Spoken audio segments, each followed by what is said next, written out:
Nous prions Dieu avant de lire les Écritures, afin qu'elles deviennent pour nous paroles de vie.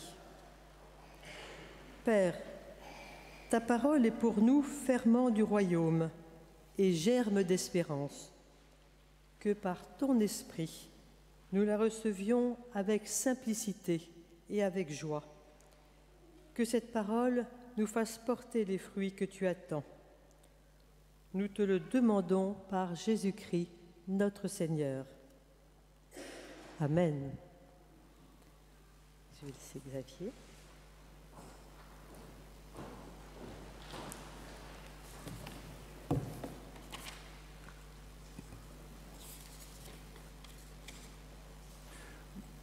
Voilà. Nous lirons ce matin pour commencer dans la seconde épître de Paul à Timothée, la fin du chapitre 3, à partir du verset 14, et le début du chapitre 4 jusqu'au verset 5. « Mais toi, demeure ferme dans ce que tu as appris et accepté comme certain. Tu sais de qui tu l'as appris. Depuis ta tendre enfance, tu connais les saintes Écritures. Elles ont le pouvoir de te communiquer la sagesse qui conduit au salut par la foi qui est dans le Christ Jésus. Toute Écriture est inspirée de Dieu et utile pour enseigner, pour réfuter, pour redresser, pour éduquer dans la justice, afin que l'homme de Dieu soit accompli, équipé pour toute œuvre bonne. Je t'adjure en présence de Dieu et du Christ Jésus, qui viendra juger les vivants et les morts, au nom de sa manifestation et de son règne, proclame la parole, insiste à temps et à contre-temps, reprend, menace, exhorte, toujours avec patience et souci d'enseigner. Viendra un temps, en effet, où certains ne supporteront plus la saine doctrine, mais au gré de leurs propres désirs et l'oreille de leurs démangeants, s'entoureront de quantité de maîtres. Ils détourneront leurs oreilles de la vérité vers les faibles, ils se retourneront. Mais toi, cependant, sois sobre en toutes choses, supporte la souffrance, fais œuvre d'évangéliste, remplis ton ministère. » Et nous lirons à présent le début du chapitre 18 de l'évangile de Luc, les versets 1 à 8. Jésus leur dit une parabole sur la nécessité pour eux de prier constamment et de ne pas se décourager. Il leur dit : « Il y avait dans une ville un juge qui n'avait ni crainte de Dieu, ni respect des hommes. Et il y avait dans cette ville une veuve qui venait lui dire : « Rends-moi justice contre mon adversaire. » Il s'y refusa longtemps. Et puis il se dit : « Même si je ne crains pas Dieu, ni ne respecte les hommes, eh bien, parce que cette veuve m'ennuie, je vais lui rendre justice pour qu'elle ne vienne pas sans fin me casser la tête. » Le Seigneur ajouta : « Écoutez bien ce que dit ce juge sans justice. Et Dieu ne ferait pas justice à ses élus qui crient vers lui jour et nuit, et il les fait attendre. Je vous le déclare, il leur fera justice bien vite, mais le Fils de l'homme, quand il viendra, trouvera-t-il la foi sur la terre ? »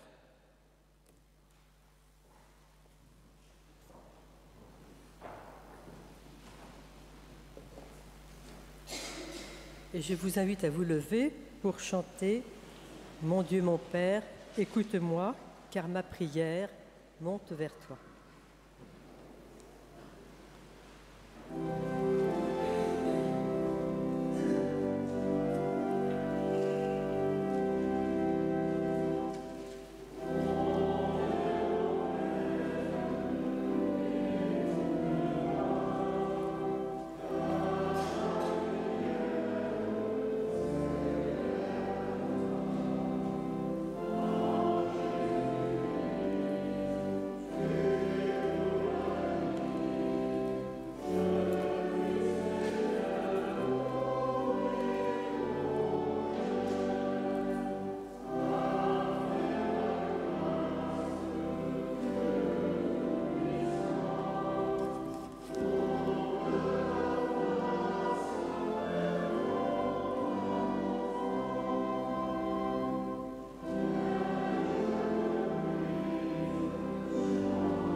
Le son est bon?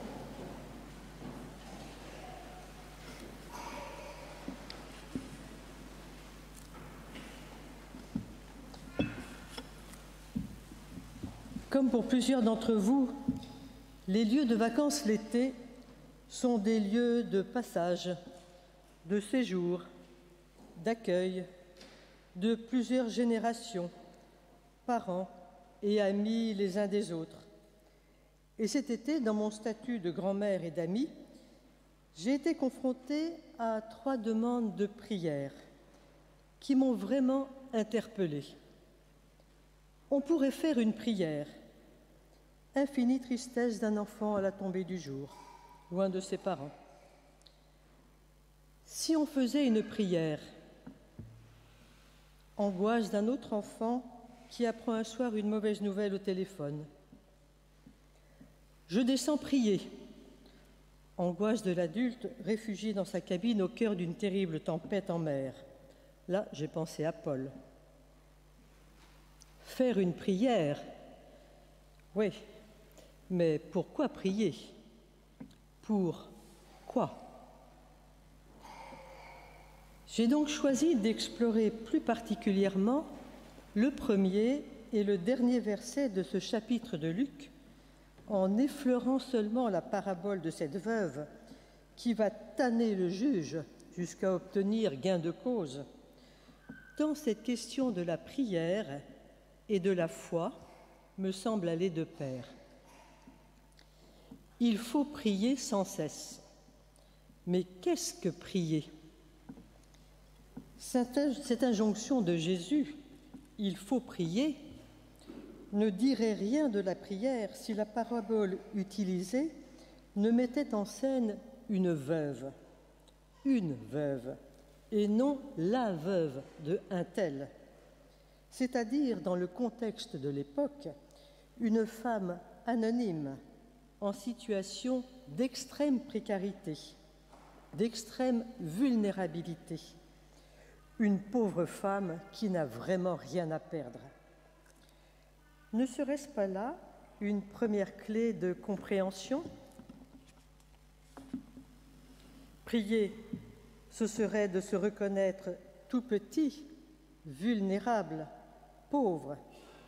Et je rejoins alors la béatitude « Heureux les pauvres » face à ce qui est vécu, ressenti, et déposer avec simplicité cette nudité devant Dieu.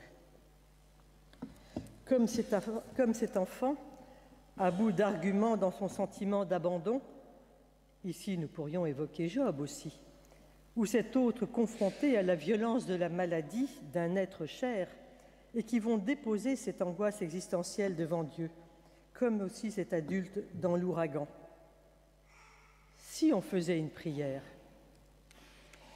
mais ne serait-ce pas aussi le désir de partager une inquiétude, une détresse, un fardeau avec un proche, un autre enfant et même un anonyme? Rechercher la présence aidante d'une personne bienveillante, permettant de dépasser une légitime pudeur, une appréhension de se sentir ridicule, voire humilié. Il me semble que la demande de prier ensemble est une incroyable preuve de confiance réciproque, à laquelle il semble difficile de se soustraire. Dans chaque demande de ces 2 enfants, on pourrait faire une prière. Il y avait ce « on », invitant au partage avec un interlocuteur, un adulte susceptible de répondre à cette demande, au-delà des confessions de chacun, et permettant de dire ensemble « Notre Père », sans distinction d'appartenance. La vie spirituelle, la prière, n'ont-elles pas été au centre du 11e Conseil œcuménique des Églises qui s'est tenu en fin d'été en Allemagne? Et c'est bien aussi ce que nous partagerons lors de la prière d'intercession les uns pour les autres. Mais plus encore, prier n'est-il pas une façon de se décaler de soi-même, de sa peur, pour tout l'équipage dans la tempête, de sa colère, pourquoi maman est-elle aussi malade, mettre des mots sur son chagrin, remettre en perspective ce qu'une séparation temporaire peut apporter, une relecture pour prendre du recul en se mettant en lien avec le Père, dans la tendresse du Père, notre Père. Car c'est bien lui que Jésus le Christ priait et nous a appris à prier. Et puis dans cette expérience vécue avec ses enfants, il m'apparaît en filigrane les termes de la lettre de Paul à Timothée que nous venons d'entendre. Mais toi, sois sobre en tout, supporte les souffrances, annonce la bonne nouvelle, assure pleinement ton ministère. Une exhortation non seulement à ne pas se défiler devant leurs demandes, mais à vivre pleinement en priant ensemble. Il me semble a posteriori qu'il en va d'une certaine mission des parents et des grands-parents d'exprimer et de témoigner très simplement de leur foi dans cette réponse à une demande de prière, de l'ordre d'une transmission, de proposer le plus souvent possible de chanter ou de prier ensemble. En ce jour de culte des familles, n'est-ce pas l'occasion d'imaginer un ministère de parents ? Oui, prier, c'est bien cela. Tourner les yeux vers le Seigneur, se faire tout petit pour tenir dans la main de Dieu, faire silence et ressentir sa présence rassurante et aimante, dire notre vérité devant Dieu, écouter sa parole qui va transformer mon regard sur ce que je vis et qui va procurer réconfort, espérance, apaisement, car le Seigneur nous garde, comme l'exprime le psaume 121 que je recite. Je lève les yeux vers les montagnes, d'où me viendra le secours? Le secours me vient du Seigneur qui fait le ciel et la terre. Il ne te laissera pas vaciller sur tes jambes. Celui qui te garde ne sommeille pas. Une question se pose toutefois, et ce sera mon articulation avec le point suivant. Est-ce que nous ne prions pas aussi pour obtenir quelque chose, obtenir justice, comme cette veuve, ou bien une guérison, la fin de la tempête, l'arrivée des parents? La prière ne serait-elle pas alors comme une pensée magique dont on attend un résultat heureux? Est-ce nécessaire ou superflu de prier? Dans l'introduction de cette parabole, Jésus insiste sur la nécessité de prier constamment et de ne pas se décourager. J'aimerais avec vous m'étendre un peu sur cette nécessité, exprimée dans d'autres traductions par « il faut » ou « ils doivent ». En effet, ce terme qui vient du latin « necessitas » indique une notion d'inévitable, un besoin impérieux, mais tout aussi bien naturel, comme manger, dormir, prendre soin de son corps. Et n'est-ce pas ainsi qu'est formulée la devise de l'armée du salut? Soupe, savon, salut. La prière, une nécessité en quelque sorte vitale. Nous ne sommes pas seulement un corps matériel ayant besoin de son pain quotidien, notre esprit requiert du soin. Et c'est peut-être une façon de lutter contre la tentation de toute puissance que de le reconnaître. Certes, la nécessité peut être aussi ressentie comme un besoin pressant, mais seulement ponctuel, un élan irrépressible, dans une situation aiguë pour exprimer la détresse. Et la Bible n'est pas avare de récits où l'on prie au fond de la cabine au plus fort de la tempête, pensez à Jonas, ou pour exprimer une joie intense, rendre grâce. Elle revêt alors plus d'ampleur, de solennité et des formes plus variées, une gestuelle parfois, de la clameur enthousiaste au repli silencieux. À l'inverse, la nécessité de la prière pourrait devenir progressivement une hygiène de vie, un temps plaisant de halte, de ressourcement quotidien, un rituel dont on a du mal à se passer. Tout sauf du superflu. Mais alors, cette nécessaire obligation serait-elle une discipline, un exercice spirituel, avec la répétition quotidienne qui pourrait devenir un peu machinale, automatique, de la même prière apprise dès notre enfance? Au pire, pourrait-elle revêtir une forme contraignante, restreignant plus ou moins un libre choix, en culpabilisant celui qui ne s'y plierait pas? Je n'ai pas fait ma prière. Je n'arrive même plus à prier, m'avait tristement confié une amie après la mort brutale de son époux. Allons encore un peu plus loin. Jésus nous dit de prier sans se décourager. En priant, attend-on, comme la veuve de la parabole de Luc, un résultat positif, comme être justifié, propre ou rassasié, quitte à tanner le Seigneur jusqu'à l'obtenir? Mais alors la prière ne serait plus s'en remettre à Dieu, ce serait une sorte de marchandage un peu utilitariste, au risque de perdre la foi par déception ou colère si l'entreprise n'était pas couronnée de succès, autrement dit, si la prière n'était pas exaucée. La nécessité de la prière tiendrait-elle dans son utilité? Quelle est notre intention quand nous nous mettons à prier? Et le propre de la prière ne serait-il pas précisément de nous déplacer de cette intention initiale pour formuler simplement avec nos mots à nous ce que Dieu sait déjà? Car votre Père sait de quoi vous avez besoin avant que vous lui demandiez, nous dit Matthieu dans un autre texte.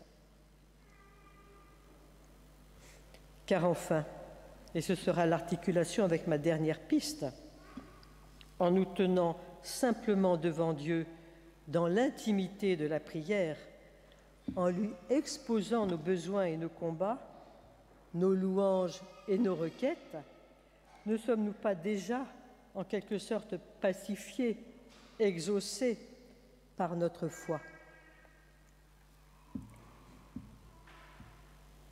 Ce passage de l'évangile de Luc, écrit un demi-siècle après la mort et la résurrection du Christ, se situe au cours du dernier épisode de sa vie, alors qu'il est en chemin vers Jérusalem pour célébrer la Pâque. Et son enseignement intervient après que les pharisiens l'ont questionné sur la venue du royaume de Dieu. Et la réponse de Jésus, il faut toujours prier sans se lasser, n'est pas sans ambiguïté. Nous pourrions presque dire qu'il botte en touche. En fait, il nous déplace, comme avec toute parabole, avec l'affirmation d'un Dieu attentif, accueillant et aimant, tout le contraire du juge. Et le questionnement final, quand le Fils de l'homme viendra, trouvera-t-il la foi sur la terre? Remet en perspective le lien fort entre la prière et la foi. Je cite à ce propos le pasteur Jean-Paul Morlet dans son ouvrage « Ah, si nous pouvions parler avec Dieu ». Je le cite. « Dire « je crois en Dieu » et ne pas prier est une contradiction. Sans la prière, Dieu est une idole, une idée de Dieu, une projection de soi-même, bien loin de son royaume donc. La prière ne se résume ni en un examen de conscience, ni en une simple méditation, fût-elle en pleine conscience, ou une séance de yoga. Si Jésus pose cette question de la foi, c'est bien probablement parce qu'elle est la clé de la prière. Elle seule peut constituer la dynamique, le moteur de recherche de la présence de Dieu en tant que Père compatissant et bienveillant. La foi seule peut mettre en mots, parfois douloureusement, notre difficulté d'être devant Dieu en vérité. Et la foi seule permet de percevoir que sa parole est pour moi force de vie, source de réconfort et courage contre la tentation de tristesse, de peur ou de résignation vis-à-vis de l'injustice. Nous sommes loin de la pensée magique, de la litanie récitée interminablement, du moulin à prière. La prière nécessite la foi, et la foi nécessite la prière. La prière devient dialogue. Ce n'est qu'à ce prix qu'une prière peut être exaucée, par le fait d'un visage tourné vers le Seigneur, par les paroles déposées dans la confiance sans cesse, à l'exemple de la persévérance de cette pauvre veuve. La preuve de notre foi est bien cette persévérance dans la prière recommandée par Jésus. Il faut toujours prier. Et si, malgré tout, notre prière n'était pas entendue, exaucée, là, pas question d'abandonner la prière à notre paresse. Le Seigneur ne reste-t-il pas présent au creux de ce que nous ressentons comme un silence ou un échec? Alors, nécessité de prier sans cesse, sans se décourager, car prier peut encore nous déplacer, nous décentrer, creuser en nous un espace pour accueillir le Christ, pour le découvrir tout autre et redonner sens à ce qui est vécu. La forme de l'exaucement lui appartient. N'est-ce pas ce que nous formulons lorsque nous disons « que ta volonté soit faite » ?